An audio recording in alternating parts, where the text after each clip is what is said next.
Hello everybody, welcome back to another episode of Decoding the Unknown. As always, I'm your host Simon. Welcome! Today, Havana Syndrome, or if you're feeling particularly American, Havana Syndrome. It's one of those ones where it's like, we just give it the soft A, Havana, in the UK. I'm sure people will complain, much like my pronunciation of tacos as tacos. No, tacos as tacos. I would say it's a taco. Americans would say it's a taco. But if I said taco, I sound like the poshest person ever somehow. You'd be like, what are you having dinner? It's Taco Tuesday. I'll get on with it. The format of the show, if you're new here, Katie writes it, I read it. That's how it goes.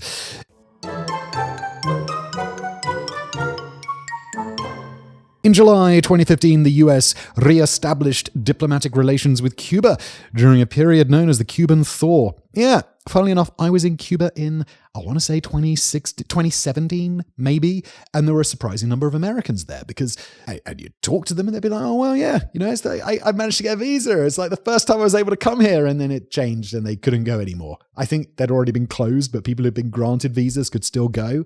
It was an interesting time. The US Embassy in Havana reclaimed its official role once more. The early 1950s rectangular building with rows of neat windows welcomed back diplomats and intelligence officers to the Caribbean island. The following year, however, a growing number of people working in the embassy reported odd symptoms, usually preceded by hearing a strange noise.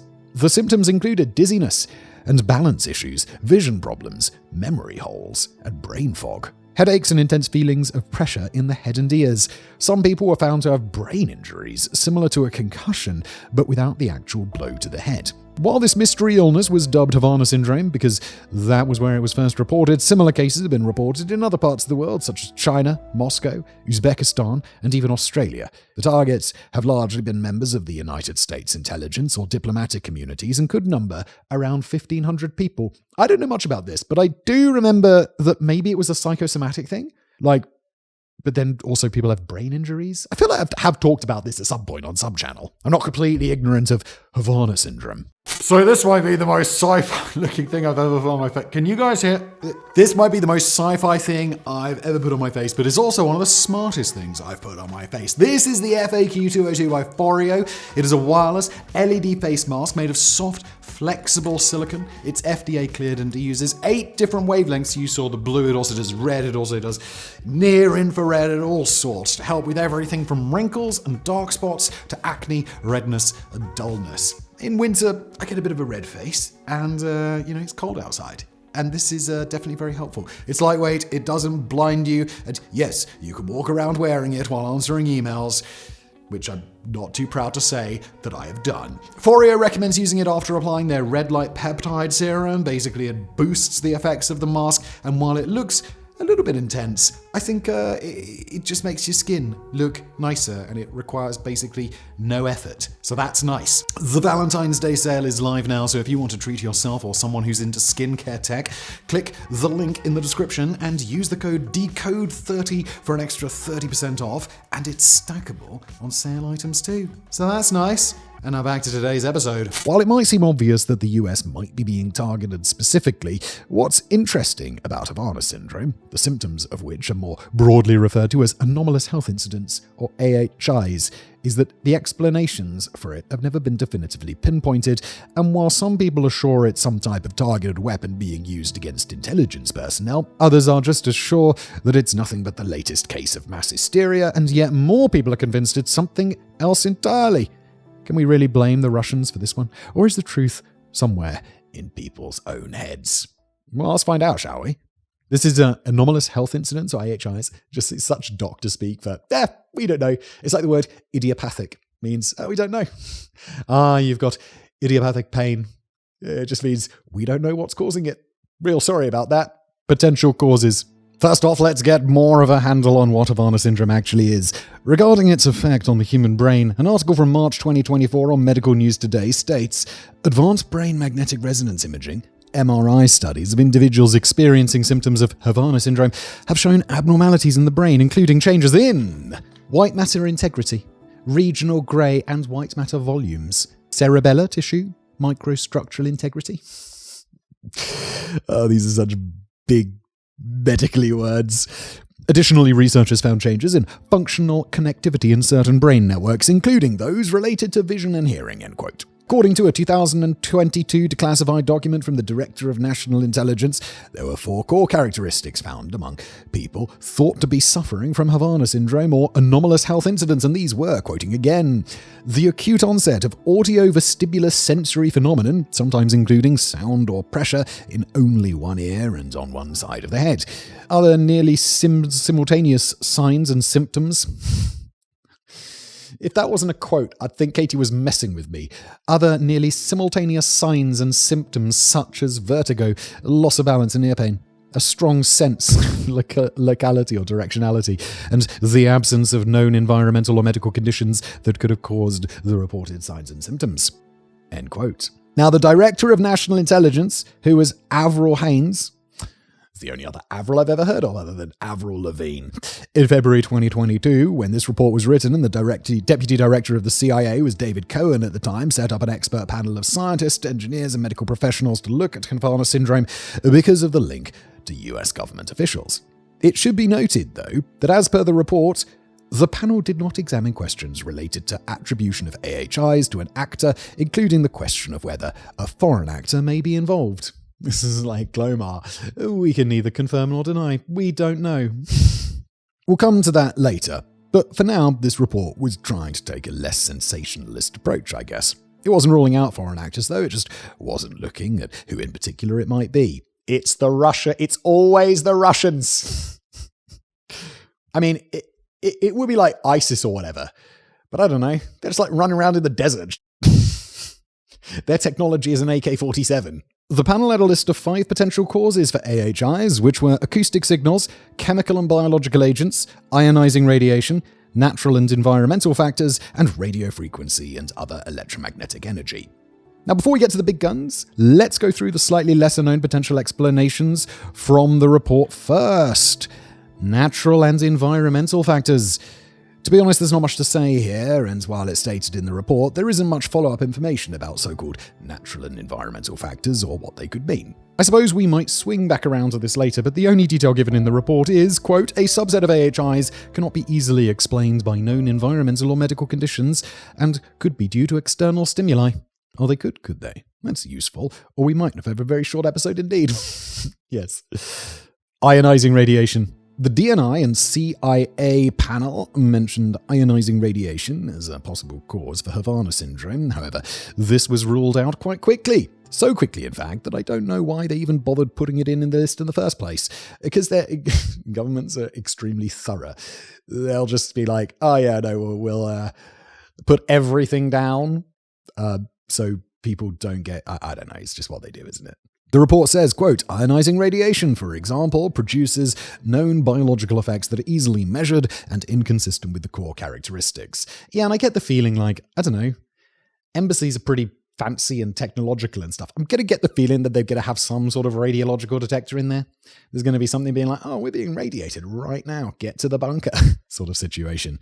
In case you're wondering, the idea behind this is that diplomats and intelligence officers were being targeted by some sort of X-ray, electromagnetic, or radiation weapon. While this hypothesis of a targeted attack will come up again, we know that radiation was not involved, as at high levels it burns the skin and causes radiation sickness. This doesn't fit most of the characteristics of Havana syndrome at all. Chemical and biological agents. The anomalous health incidents were affecting a group of people in a specific place, namely, at first at least, the US Embassy and employee residences in Havana. Was there something that had been introduced into the area, whether nefariously or not, that was having negative impacts on some employees? When you think of the phrase chemical or biological agents, you're generally thinking of some sort of weaponized virus or compound that was intentionally released within or near the embassy in order to affect people working there, although why and how would be two pertinent questions in this case. They aren't really that pertinent after all, because if there was a chemical or biological attack, it wasn't a particularly successful one. Yes, some people became quite ill, but no one died, and also not every person in the embassy was affected. Also, it would probably be easy to find traces of the chemical in the people who were tested for Havana syndrome, so the idea of a targeted chemical or biological attack has been largely ruled out. Yeah, this is another thing, like the radiation detector. If people are getting sick in an embassy in like Havana, in the US embassy no less, and there's more than one of them, you can bet your ass they're going to have their blood panel done to like the ends of the earth, like every little marker, every little everything, just to find out what's going on, because it's just easy. But how about a more benign reason for the symptoms from an unintentional chemical source? Canadian diplomats were also affected by AHIs in Havana, and a Canadian report published in 2019 after the bulk of cases had peaked suggested that the fumigation against mosquitoes carried out around diplomatic residences in the 2016 to 2018 time period could have caused Havana syndrome. There was an outbreak of the mosquito-borne Zika virus in the Caribbean, including Cuba, right at this time, meaning that fumigation was increased, and according to the report, both Canada and Cuba were fumigating around residences, meaning that there were a lot more chemical pesticides around than there normally would be, especially if it turned out that it was being doubled up in some areas. According to Reuters, researchers studying the brains of people affected by so-called Havana syndrome concluded that cholinesterase, a key enzyme required for the proper functioning of the nervous system, was being blocked. That sounds like... I know Zika's bad, and I know mosquitoes carry like malaria and all sorts of diseases and stuff, but I also don't want them to be poisoned with something that stops my nervous system functioning properly. That just sounds like the cure being worse than the disease. Just use a mosquito net, Jesus. I remember I lived in Sri Lanka for like a year, and one of the dudes there, he was funny enough, I live in Czech, and he was a Slovakian dude, and he's like, no, I don't sleep with the mosquito net. I just don't like it. I just use a fan that blows the mosquitoes away. Like 2 months later, that dude's in like hospital for a week with dengue fever, and it's like, dude, you should have used a mosquito. Everyone uses a mosquito net for a reason, bro. He was fine. The study then went on to say, quoting again, "We report the clinical, imaging, and biochemical evidence consistent with the hypothesis of overexposure to cholinesterase inhibitors as the cause of brain injury." You shouldn't be using brain injurious things to kill mosquitoes, Cuba. While this seems like a big reveal, they also made sure to not definitely say that Havana syndrome was caused by spray for mosquitoes, and that more study was needed. Also, because this was the main focus of the study, other potential causes that we'll come to could not be ruled out. There are, of course, questions to be asked here. What about your average Cuban? Why didn't they get sick?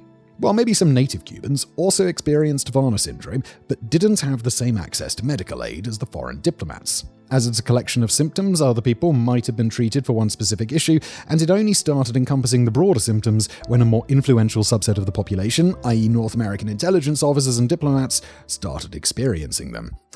Isn't Cuba famous for having excellent medical care, though? Isn't that one of the good things about Cuba? Also, it seems as though the diplomatic residences and other buildings might have been double sprayed, thus exposing the people living there to a higher concentration of the enzyme inhibitor. This does seem like quite a good theory if you ask me, but we've got some better ones to come to. Excellent. Acoustic signals or a sonic weapon? Okay, now we're getting into it. One of the most enduring hypotheses about what is causing high-ranking US and Canadian government employees in various locations around the world to all experience the same set of symptoms is that they're being targeted by some kind of sonic or acoustic weapon. A lot of the sufferers of the AHIs have stated that immediately prior to the onset of their issues, they heard a strange and/or loud noise variously described as high-pitched, low and pulsing, and even like a marble spinning down a large metal funnel. It's a very specific sound. This idea has gained traction, and it's easy to imagine a foreign spy aiming some sort of device at an office window or an individual and causing them to become confused and debilitated. Again, though, the actual endgame of this proposed tactic is not clear, but let's look at the plausibility of it. I think the endgame of stuff like this can just be like, what's it called? Just causing trouble for the sake of causing trouble in diplomacy and politics and all of that stuff. It's just, to make people, to make this a thing, to make people worried, to make people concerned. While a sonic or acoustic weapon might not initially seem that scary, sound in general has been used as an interrogation and torture tool probably forever. Yes, I mean, I've been tortured by Spotify whenever they decide that Justin Bieber is the music that I should be listening to. We've heard about people being deprived of sleep due to loud music being played, and this can happen anywhere from a prison cell to your inconsiderate neighbors. The CIA refers to blasting loud music at detainees in Guantanamo as sound disorientation techniques. Sounds can be used to trick or confuse people into believing there's something there when there isn't, and there are certain sonic frequencies that can induce feelings of dread and anxiety in people too.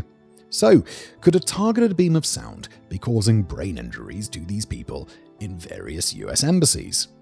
We know that there's already technology that weaponizes sound in some forms. The US military, for example, has used the Long-Range Acoustic Device, or LRAD, since the early 2000s. Colloquially known as a sound cannon, it can be used to either direct sound more precisely so messages can be relayed more effectively, or as you might expect, it can also be used as a deterrent and even a weapon. There's a built-in deterrent tone. That's pretty good. Turn it up to it. No, deterrent tone. I really hope in Gitmo they make the joke that they're turning it up to 11. You think this is bad, terrorist? This is just setting 9. It goes all the way up to 11. If you can see, the numbers all go to 11. Look, right across the board. 11, 11, and most of 11, the and amps go up to 10. Exactly. Which means that in instances such as a crowd control, the LRAD will blast out sounds in the 2000 to 4000 hertz range, causing maximum discomfort to the human ear. An article on pitchfork.com describes it as an invisible fire hose. While it was developed for the military, some police forces have used a slightly downgraded version of the LRAD, although the New York Police Department was banned from using the so-called alert feature, or deterrent tone, in 2021 after several people sued the city after receiving injuries from it. Is it bad that I want to see this? I really want to see what this... It's a sound cannon! I kind of want to have it tried on me in a little way. Not like being tortured by it, but I just want to see, its deterrence factor. Can't you just go like this? La la la la la la la la, can't hear you. So could a targeted acoustic beam be behind Havana syndrome?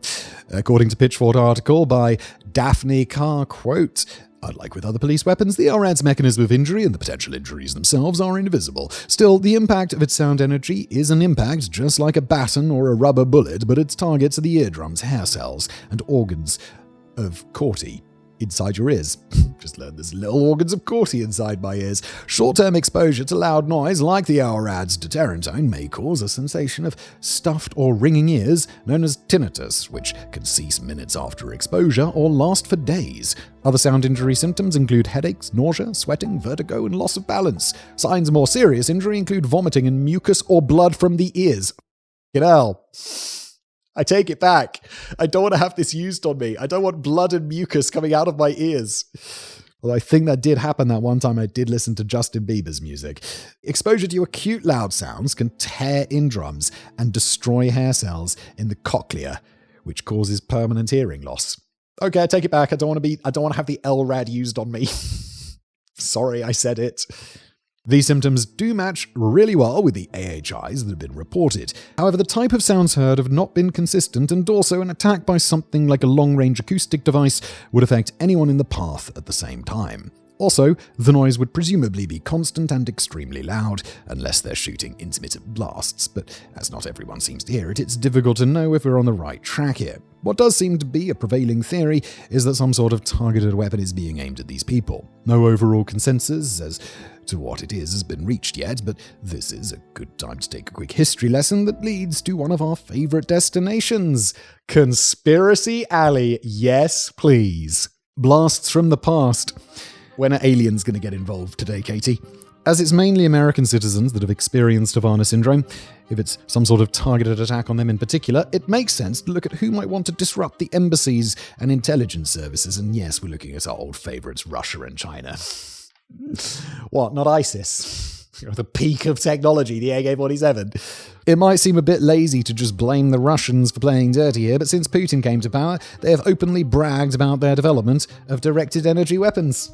According to SputnikGlobe.com, in 2012, Russian Defense Minister Anatoly Serdyukov stated, quoting, "The development of weaponry based on new physics principles, direct energy weapons, geophysical weapons, wave energy weapons, genetic weapons, psychotronic weapons, etc. is part of the state arms procurement plan for 2011 to 2020. I don't like the idea of genetic weapons. It's very James Bond. If they did procure any of these futuristic-sounding things, it puts them right in the time window for the surge in Havana syndrome cases. Anyway, we mentioned a quick history lesson, so let's jump back a few decades to the 1950s and see what those Russians were up to then. The Cold War was starting to heat up, if you will, and you know what else heats things up? Microwaves. Starting in the early 1950s, the Russians exposed Americans working at the US Embassy in Moscow to microwave radiation. beaming microwaves at the building apparently as a way of countering listening devices that the US might be using against them. This became known as the Moscow signal. But the listening device they're using against them, but you're pointing it at their embassy. Oh, I suppose they could have some sort of magical device that they, not a magical device, but like an antenna or whatever to point at a Soviet building or whatnot. I suppose. Okay, fine. Embassy workers were exposed to high doses of ionizing radiation thanks to atomic batteries that were powering radio transmitters that were being used to bug them. An article on the Foreign Policy Research Institute's website states, tragically, 3 US ambassadors to Moscow, whose officers were regularly radiated, died of cancer at early ages.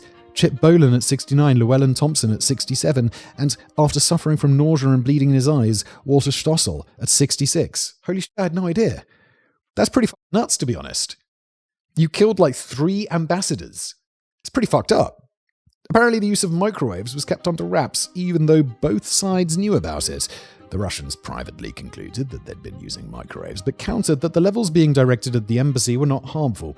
From the American side, it appears that while doctors and interagency staff were aware of the Moscow signal, normal diplomatic staff were not necessarily informed that they were walking around being routinely exposed to potentially harmful microwaves. An article by James Shoemaker for the American Foreign Service Association states, "One thing is certain, for years, our diplomats serving in Moscow were kept in the dark. This did not apply to the interagency community, however, which formed several groups to study the phenomenon and apparently to study our diplomats without their knowledge. Meanwhile, blood studies were reportedly done on Embassy Moscow personnel who were not told about the microwaves, but given the cover story that viral studies were being conducted." Alrighty then.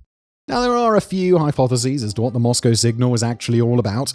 We mentioned the one about the microwaves being used to counter US listening devices. But James Shoemaker says, however, as the Soviets themselves provided this explanation, it was naturally suspect. Other people think the microwaves might have been used to activate Russia's own bugs inside the US embassy. Oh, that's cool. So they were using it to power the bugs, right? In her 2017 book, Phenomena, The Secret History of the US Government's Investigations into Extrasensory Perception and Psychokinesis, Annie Jacobson writes about the Moscow signal, and Dr. Robert Becker, who resigned from studying the oblivious embassy staff as he thought the whole thing was immoral, writes, "Becker's government work convinced him that a microwave signal such as the Moscow signal could affect the central nervous system, put people to sleep, interfere with decision-making capability, and induce chronic stress." I mean, shit, you're being microwaved. He believed that the Soviets had been using embassy employees as test subjects for low-level EMR, or electromagnetic radiation experiments.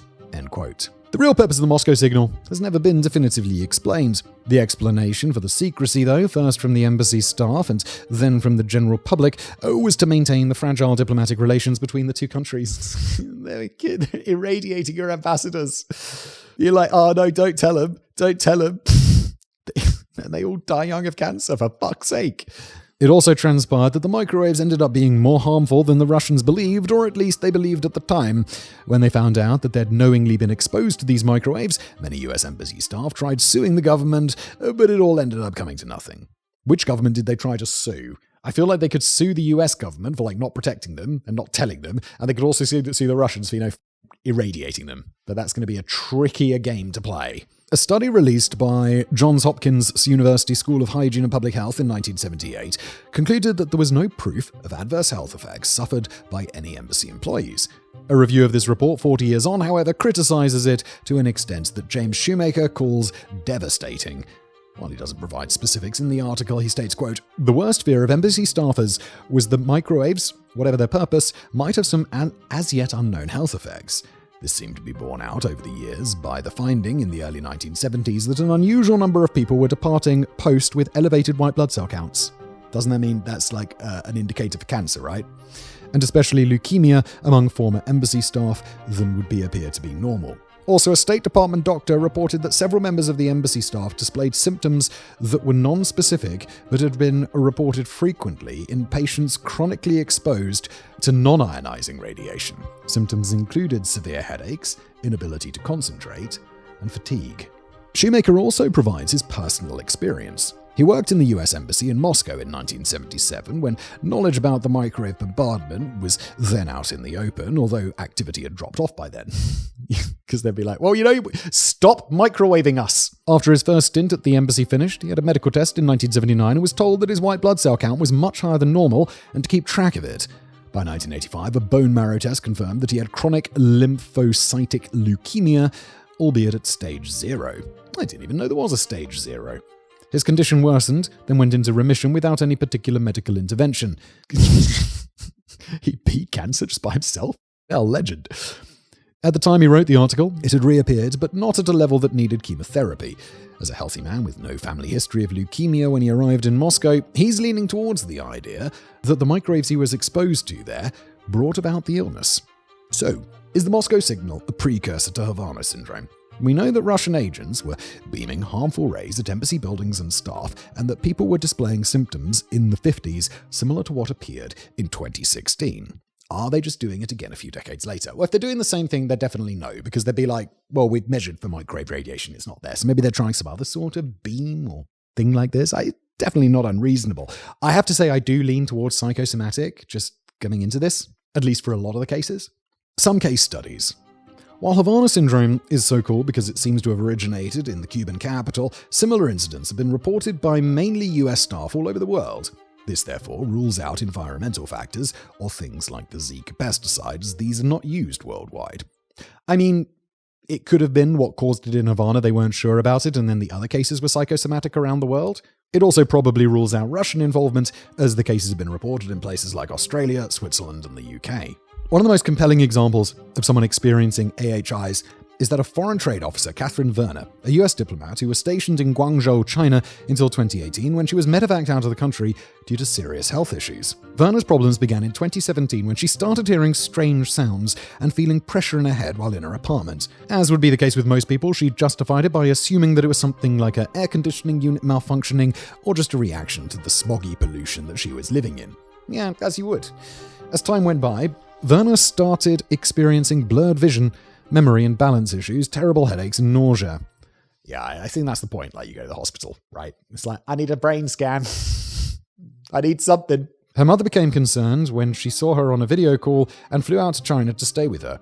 At first, she started swapping out Werner's usual food and water for imported supplies and changed the air filters in her apartment, but Werner's health didn't improve, and soon her mother, Laura Hughes, began to be affected too.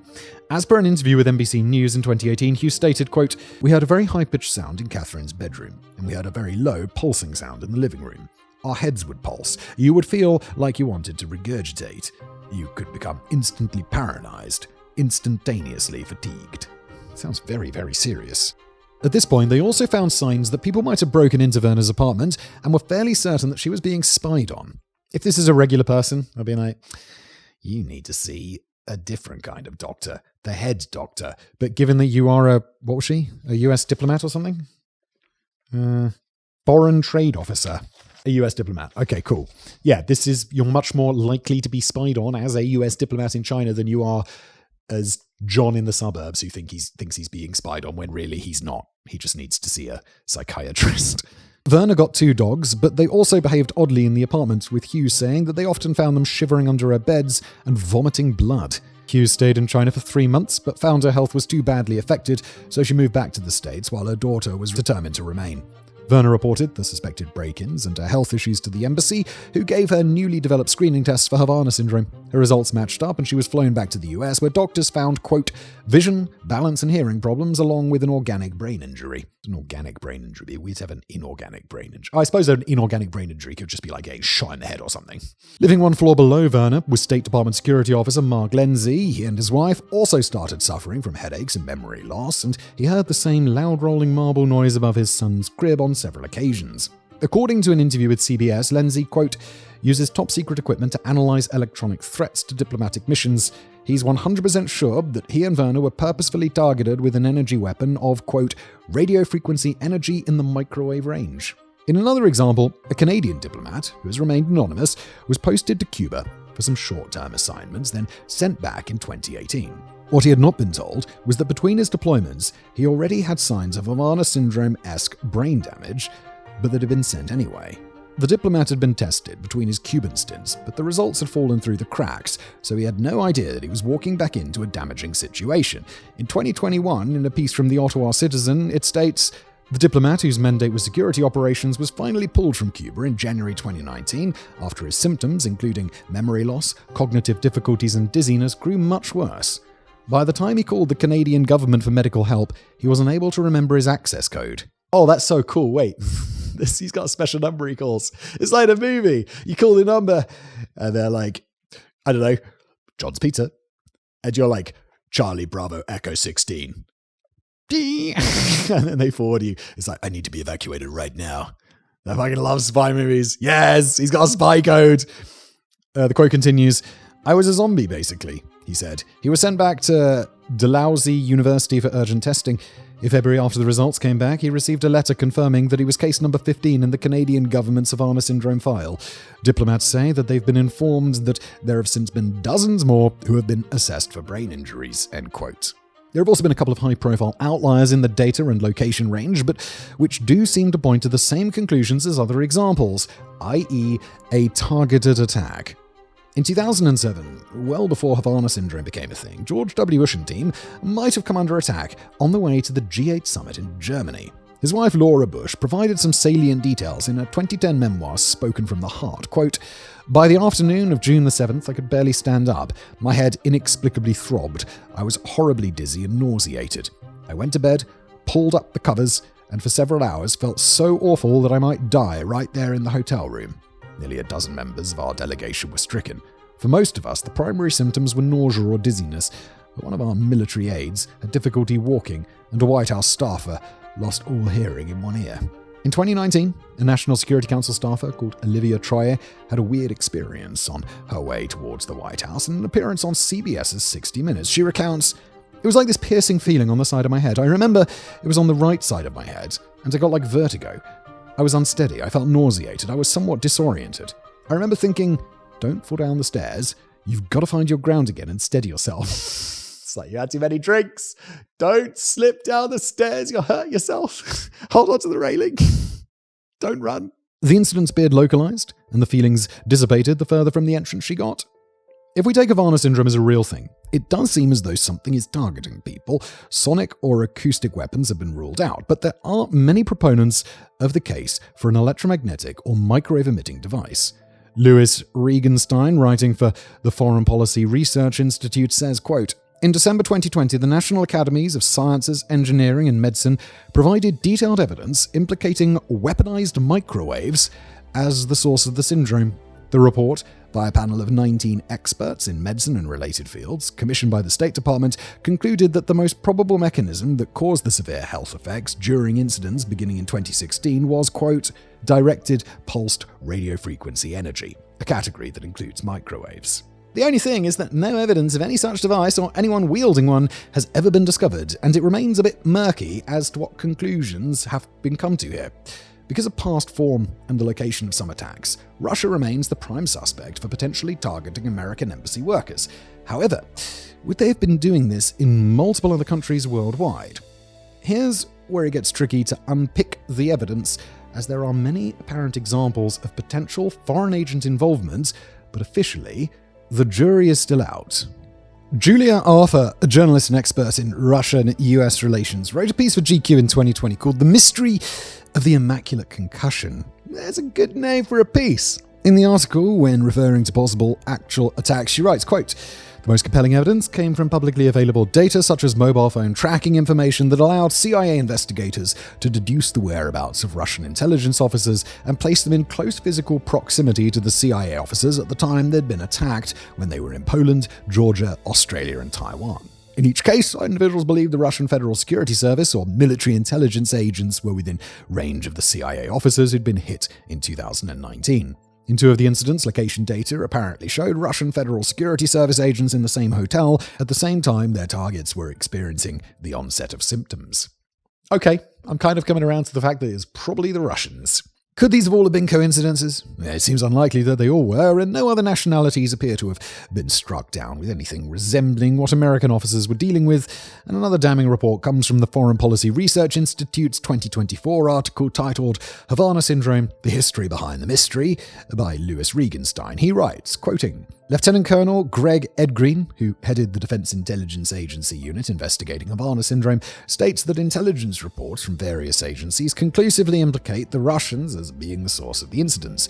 One of these reports includes a US citizen victim's identification of a known Russian military intelligence officer, Albert Averianov, the son of the deputy chief of Russian military intelligence, Andrei Averianov, being outside her house in Tbilisi, Georgia, the very moment of an attack. Wait, so it's an intelligence officer and his son who's the deputy chief of Russian... What? His dad works for him? That's a very confusing sentence, or have I just misinterpreted that? This seems pretty conclusive, but the official mouthpieces have still not definitively come out to say that this is what's behind the AHIs that Americans have been experiencing. Here's a brief timeline. In 2021, while some US intelligence officials were convinced of Russian involvement, a piece in the New York Times stated they had, quote, not found any hard evidence that points to a cause. There are no intelligence intercepts implicating an adversarial spy service. No one has detected microwaves, other readings of energy pulses, or any other weapons that could be to blame. Fast forward to 2023, and the CIA was almost definitely ruling out Russian involvement. Okay, it's a lot of coincidences, guys, no? Another New York Times article states, the conclusions released were broader, finding that none of the episodes the government investigated could be attributed to hostile foreign action. The intelligence community assessment found that while 7 different agencies at varying levels of confidence, most concluded it is very unlikely a foreign adversary is responsible for the reported ailments. What's that? You really think it's all a big coincidence? 7 agencies. It feels a bit like overkill, guys. I didn't even realize there were 7 agencies. And got the DEA looking into it as well, just to seal things up, make sure. So what did 2024 have to say on the matter? Another investigation here brought foul play back into the spotlight. The Foreign Policy Research Institute states, on March 31st, 2024, a joint year-long, extensively documented report by CBS's 60 Minutes, The Insider, and Der Spiegel was broadcast and released, which uncovered evidence suggesting that unexplained anomalous health incidents, also known as Havana Syndrome, may have their origin in the use of directed energy weapons. End quote. So, how about 2025? Any updates there? Well, nothing substantive. The White House said the cause of Havana Syndrome was still unknown, leaving the door open for any interpretations you want. Some intelligence agencies still thought foreign adversaries was very unlikely, and others thought that some countries might have developed some sort of microwave weapon, although it couldn't be proven if they'd used it or not. That sounds really different from very unlikely. There was apparently still no evidence or leaked intel from anywhere about anybody's involvement, and the New York Times says some intelligence shows that foreign operatives were confused about Havana Syndrome allegations. If this leaves us, the general public, in a bit of a confused state, imagine what it's doing for the people who've actually been suffering from Havana Syndrome over the last 10 years. While up to 1,500 people have reported a range of related symptoms, only a couple of hundred have had all the trademark symptoms of hearing the noise trigger, feeling pressure in their ears or heat in their heads, and then subsequent memory issues, headaches, and balance problems. There have also been issues with people getting treatment or any kind of compensation for their impacted health because of one major sticking point with the whole Havana Syndrome debacle, which is that it could literally be all in people's heads. Sure, but so's in a very different way. But unless I'm mistaken, like PTSD and stuff, it's in your head, but that doesn't mean it ain't real. You can be suffering from mass hysteria, and it can still mean you're suffering. Just because something's in your head doesn't mean it isn't real. Is that making sense? I know that's kind of contradictory, but I think that suffering from mass hysteria, you're still suffering from something. Mass hysteria. It might seem a bit disrespectful to throw this term around after people have had real, serious and long-term health problems. However, it's also really interesting, so we're going to go with it. First of all, you might be thinking, how on earth could this be a mass hysteria event, or what is now referred to as a mass psychogenic or sociogenic illness or episode? I don't know why you'd think I would be wondering how that could be the case. I think that people's minds are really powerful at this kind of thing. I think it's entirely possible. I even say it's perhaps likely. although my mind has been changed on that somewhat as we've gone through today's episode. People have suffered brain damage and reported similar symptoms in different areas all over the place. So how can this not be a real thing? And it doesn't mean that some people haven't... by it being mass hysteria, that doesn't necessarily mean I think that every single person is suffering from mass hysteria. I'm saying, like, some people might have really been attacked and have had brain injuries. And then that can still mean that there's still mass hysteria where people are not being attacked, but they think they are. Well, the major headlines we might have heard concerning the concussion but with no physical blow don't actually seem to bear out if you look a bit more deeply. Okay. If you remember Mark Lindsay, he was the security officer based in China. The CBS interview he was in also spoke to his doctor, Dr. Tina Shetty, about his symptoms. She said, "I was very surprised. He did not have any history of any trauma or blow to his head, but he reported a constellation of neurologic symptoms which are characteristic of mild traumatic brain injury without any history of associated head trauma." Now, this can be read in two ways. Either he had a seemingly unexplained brain injury, or his descriptions of his symptoms pointed to a brain injury. She didn't actually say he has brain damage. I'm not doubting Lindsay or anyone else experienced physical symptoms. They've all been through many tests and suffered horribly, but the concussion thing does not appear to be an actual thing that happened to anyone. Okay, this changes things a little bit.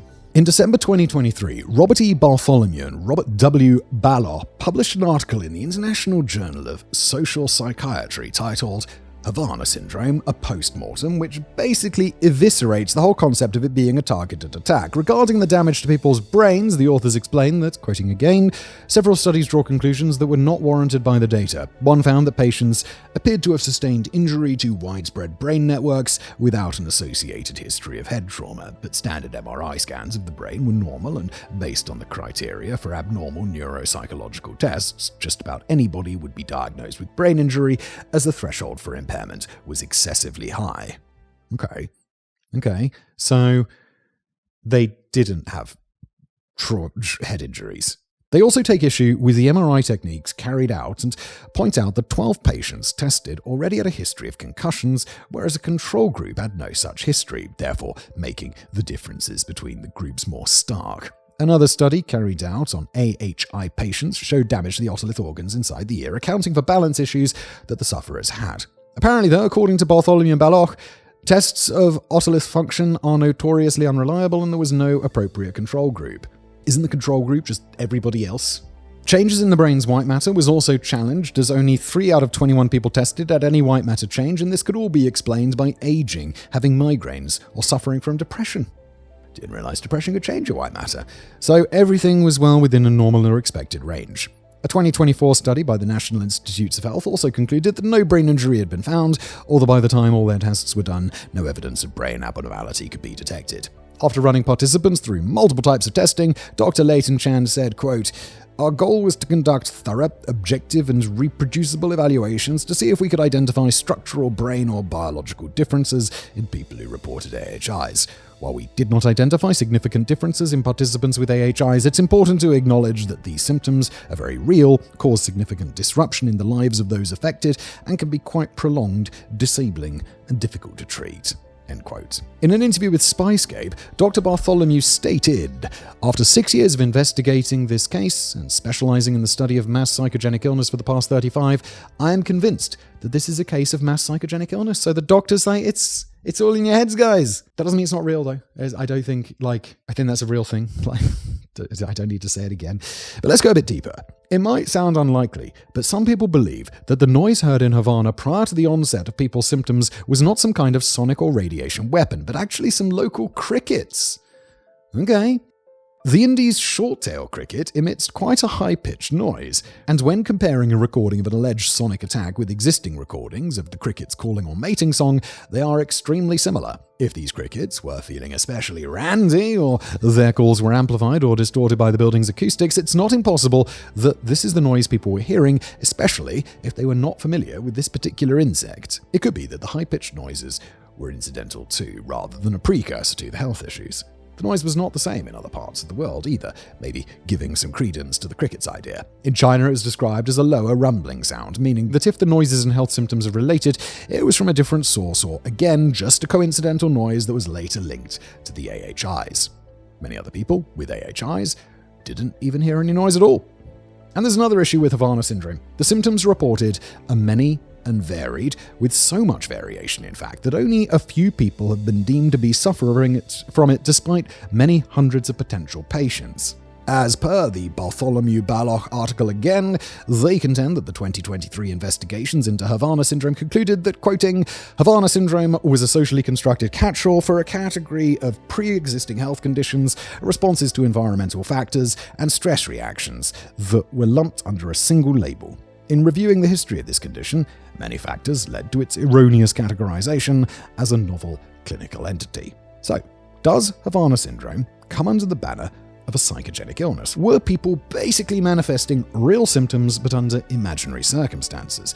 Well, it is possible, and it happens quite a lot. The embassy in Cuba only had just reopened. There may have well been some environmental factor that affected foreign visitors more than the local population. Tag on an unfamiliar noise, and then rumors of targeted attacks, and people start becoming stressed and overly paranoid, perhaps leading to deteriorating health, which then seems to spread through a specific cohort. Yeah.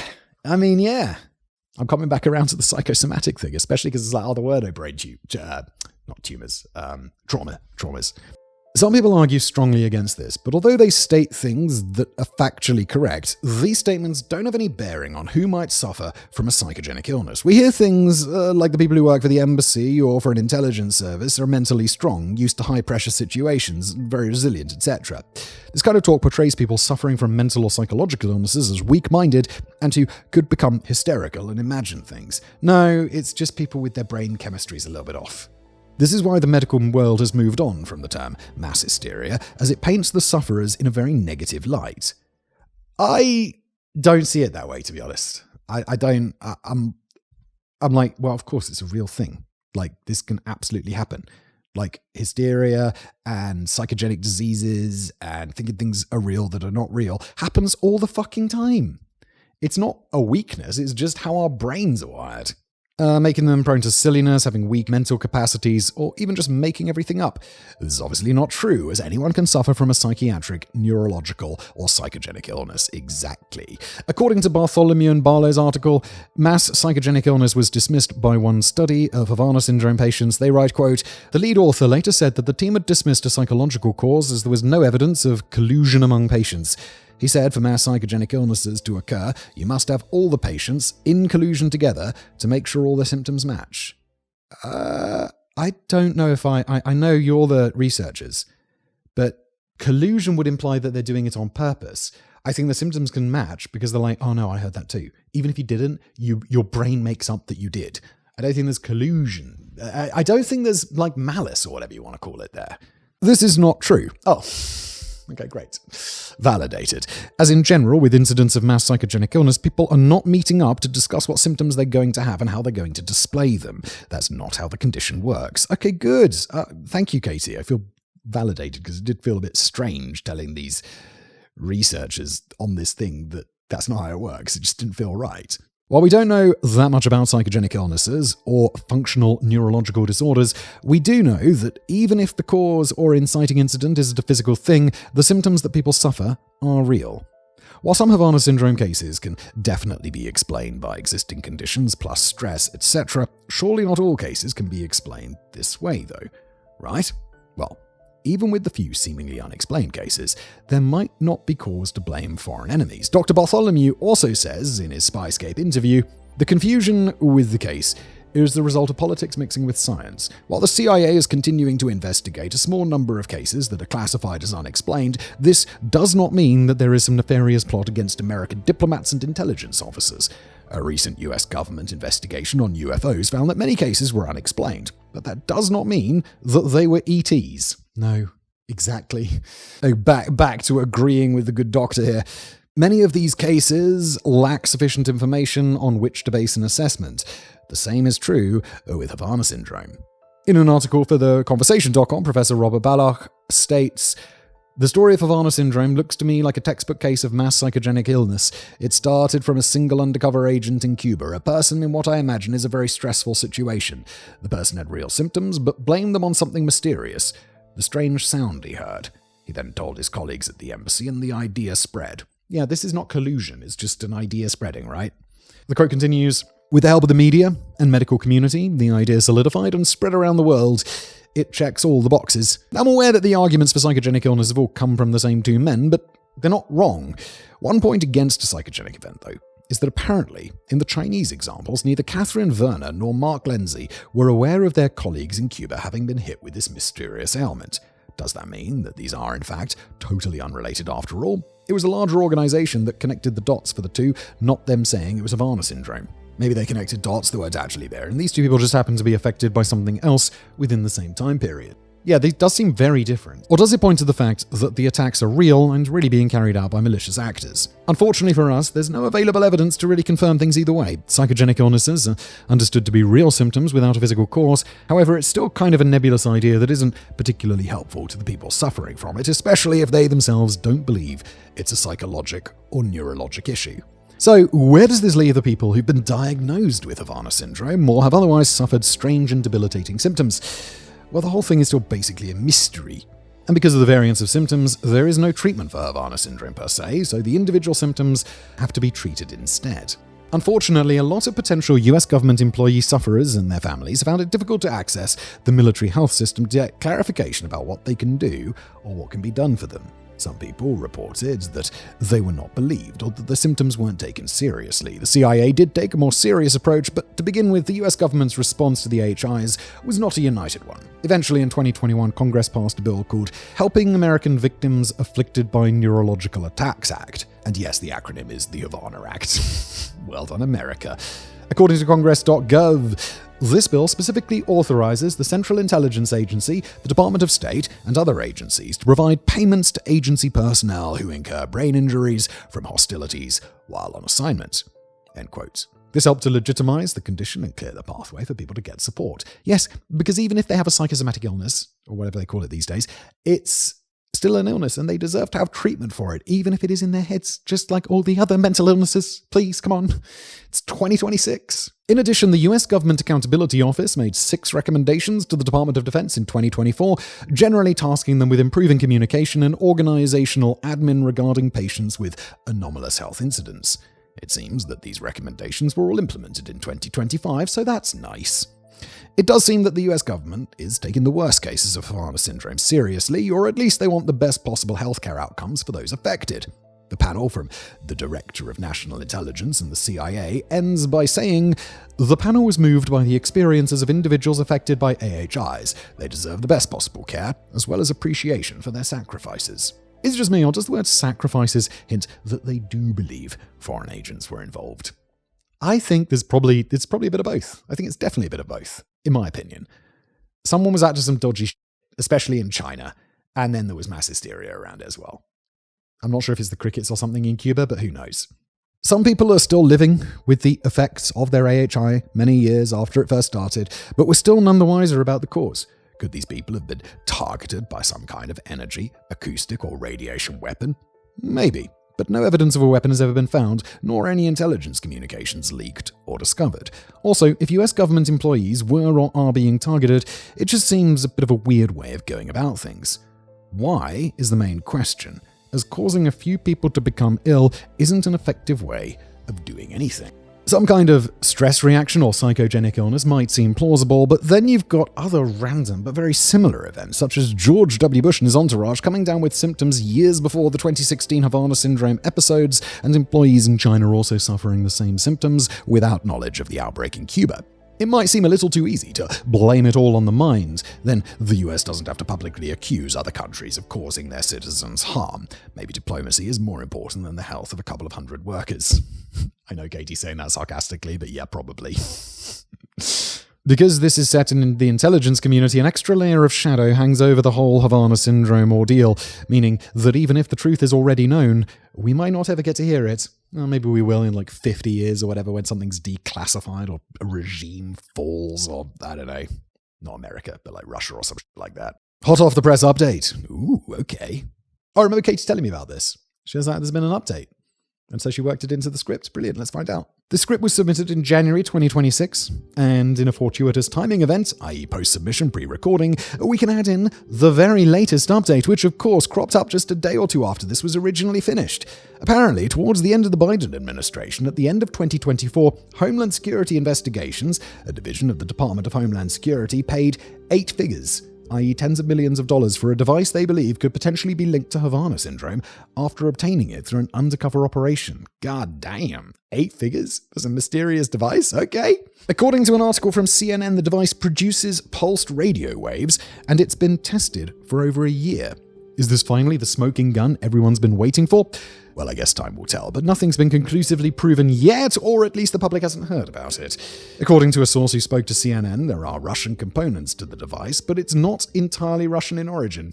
No, nothing is. It's like, yeah, no, it's from Russia. It's made by the Russians. Yeah, but some of the plastic was made in China. So it's not fully Russian. Don't get any ideas. Apparently it's also portable, being small enough to fit in a backpack. Tens of millions of dollars, huh?